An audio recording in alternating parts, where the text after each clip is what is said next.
नाही, मला वाटतं ते काय देणार दिलं त्यांनी 3 वर्षात कोल्हापूरला, त्याचं उत्तर दिलं पाहिजे. काय देणार आहे त्यांच्या हातात नाही. काय दिलं 3 वर्षात? महालक्ष्मी मंदिरला किती पैसे दिले? घोषणा फक्त झाल्या, पैसे कुठले त्या ठिकाणी मिळाले नाहीत. रस्ते चांगले झाले का? 100 कोटीचं निधीचं काय झालं? त्याच्यावर तक्रारी आल्या, त्याच्यात भ्रष्टाचार झाला अशा तक्रारी झालेल्या आहेत. रस्त्यावर PI दाखल झाली, त्यानंतर महापालिकेनं कारवाई केली. हा कारभाराचं उत्तर प्रदेशाध्यक्षाने आणि मुख्यमंत्र्यांनी द्यावं अशी आमची अपेक्षा असणार.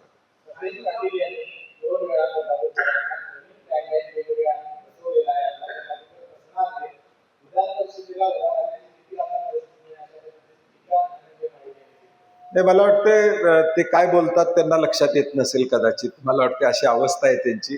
राज्यसभेवरच्या व्यक्तिमत्वानं काय बोलायचं हे थोडं तारतम्य ठेवलं पाहिजे. कोल्हापुरातली जनता ही 3 आणि 4 सीटा काँग्रेसला देणार. कोल्हापुरातले लाखो मतदार हा निर्णय घेतील. धनंजय महाडिक निर्णय घेणार नाही. धनंजय महाडिक निर्णय घेऊन कोल्हापुरातली जनता ऐकत असती तर 2,70,000 कार्यक्रम झाला नसता.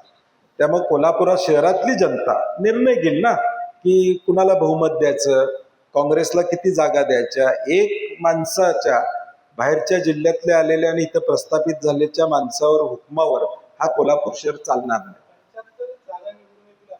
मग त्याचंच उत्तर मी दिलं.